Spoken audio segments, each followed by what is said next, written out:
So hello nursing aspirant, this is your pediatric educator Swara and in this video we have to gonna discuss about most talkative topic जो कि भाई आपका रहने वाला है BSF related, यानी कि जो आपका BSF स्टाफ नर्स का भाई रिक्रूटमेंट आने वाला है उसके रिगार्डिंग बहुत सारे बच्चों ने मेरी क्लासेस में बहुत सारा कमेंट किया कि मैम इसमें एलिजिबिलिटी क्या होनी चाहिए, क्या हाइट मांगी जाती है, किस टाइप का वेट जो है वो होना चाहिए, कितनी हाइट होनी चाहिए, सिलेक्शन प्रोसेस क्या होता है। तो इस वीडियो में बच्चों हम इस चीज़ के बारे में बात करने वाले हैं कि अगर हमें बीएसएफ स्टाफ नर्स जो आने वाली वैकेंसी है उसको टारगेट करना है तो फिजिकल असेसमेंट किस तरीके से होता है और क्या आपका सिलेक्शन प्रोसेस रहने वाला है। तो इस वीडियो में चलिए बात करते हैं पूरा डिटेल इंफॉर्मेशन कि भाई आपका सिलेक्शन प्रोसेस जो है वो किस तरीके से देखा जाएगा और क्या रहे। अगर आप यहाँ पे देख पा रहे होंगे तो मैंने यहाँ पे वो सारे कॉमेंट आपके लिए निकाले हैं बच्चों जो बच्चों के क्या रहने वाले थे, बच्चों के कंफ्यूजन थे रिगार्डिंग दिस वैकेंसी। तो यहाँ पे आप देख पा रहे होंगे कि मैम अगर रिलैक्सेशन करना हो तो टाइम जो एज होगी वो एज कितनी होगी,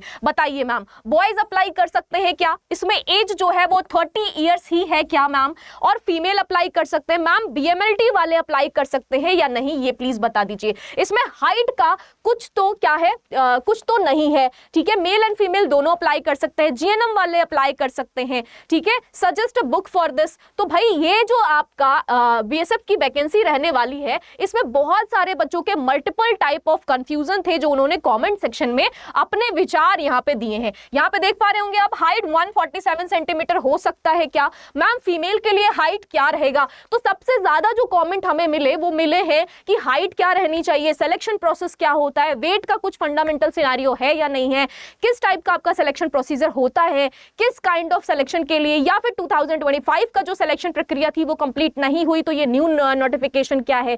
तो भाई आपका पूरा का पूरा सिलेक्शन प्रोसीजर क्या रहने वाला है और किस तरीके से इसमें क्या होती है सिलेक्शन की प्रक्रिया निभाई जाती है, उस पर्टिकुलर चीज के बारे में इस वीडियो में हम बात करेंगे। तो जैसा कि आप यहाँ पे देख पा रहे होंगे कि बहुत सारे बच्चों के बहुत टाइप के आपके क्या थे क्वेश्चंस देखने को मिले रिगार्डिंग दिस वैकेंसी। तो चलिए बात करते हैं आपका एजुकेशनल क्वालिफिकेशन सबसे पहले कि क्या एजुकेशनल क्वालिफिकेशन रहने वाली है। तो बच्चों यहाँ पे अगर आप एक कट प्रिंट देख पा रहे होंगे तो इस कट प्रिंट पे educational qualification regarding this official notification दिया गया है कि भाई किस टाइप का एजुकेशनल क्राइटेरिया आपका होना चाहिए। तो अगर 10+2 इक्विवेलेंट, अगर आपने 10+2 कर रखा है, डिग्री और diploma in general nursing programme यानी कि जीएनएम कर रखा है, ठीक है जी, registration as general nurse as a midwifery with central और स्टेट नर्सिंग काउंसिल, और अगर आप ठीक है भाई ऑफिशियली रजिस्टर्ड है बच्चों, तो चाहे आपने डिप्लोमा कर रखा हो चाहे आपने डिग्री ले रखी हो, मतलब एक क्वेश्चन का आंसर तो आपके मिल गया कि क्या जीएनएम वाले बच्चे अप्लाई कर सकते हैं।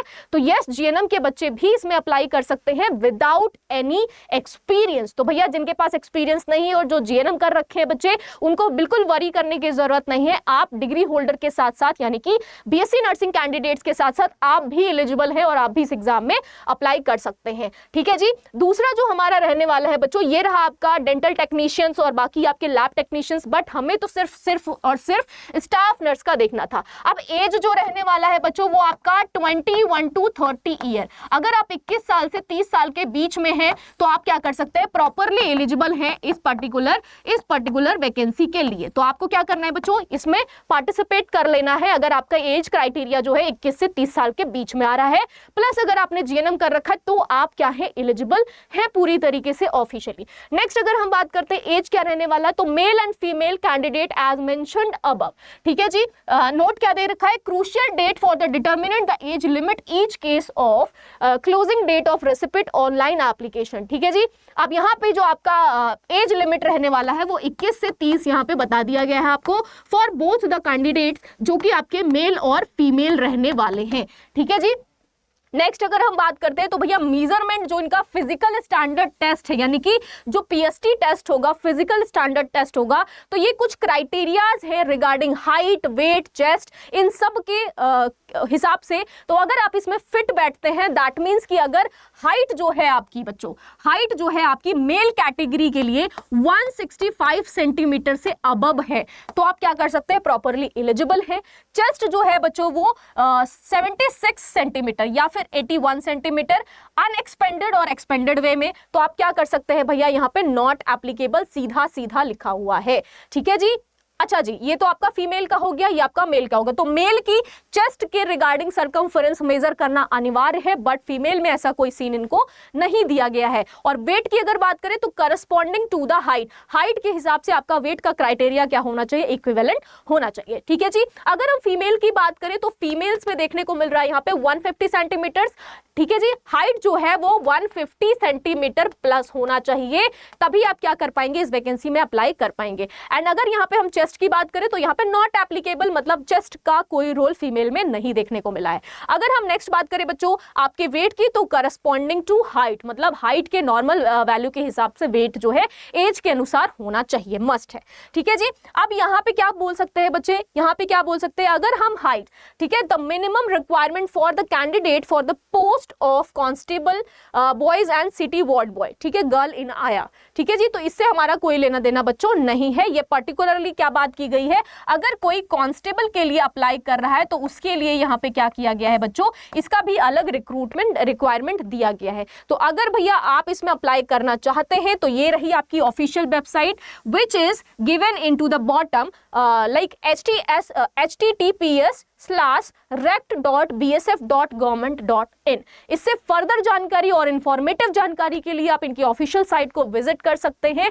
बट जो बच्चों के रिकमेंडेशन थे कि मैम हाइट का क्या मेजरमेंट होना चाहिए, वेट किस तरीके का होना चाहिए, चेस्ट कितना होना चाहिए, ठीक है, तो ये रहा आपका भैया आपका फिजिकल टेस्ट जो ये करवाते हैं, फिजिकल स्टैंडर्ड मेजरमेंट टेस्ट। अब इसमें क्या होता है भाई, लॉन्ग जंप, ठीक है, लॉन्ग रन, ठीक है जी। तो ये सारी चीजों के बेसिस पे ये क्या करते हैं, सिलेक्शन प्रक्रिया को पूरी करते हैं। तो अगर आप इस क्राइटेरिया में फिट बैठ रहे हो तो ही आप एलिजिबल हो इस वैकेंसी के लिए अप्लाई करने के लिए। अदरवाइज आपका क्या है बच्चों, अगर आपका सेंटीमीटर्स में, चाहे वो मेल कैटेगरी हो चाहे वो फीमेल कैटेगरी हो, इनके प्रोटोकॉल के हिसाब से आपका मेजरमेंट कम आ रहा है तो आप इसमें अनफॉर्चुनेटली अप्लाई नहीं कर पाएंगे। साथ साथ अगर आप डिफेक्टिव हैं, डिफेक्टिव मीन्स कि अगर आप विजुअली इंपेयर्ड हैं,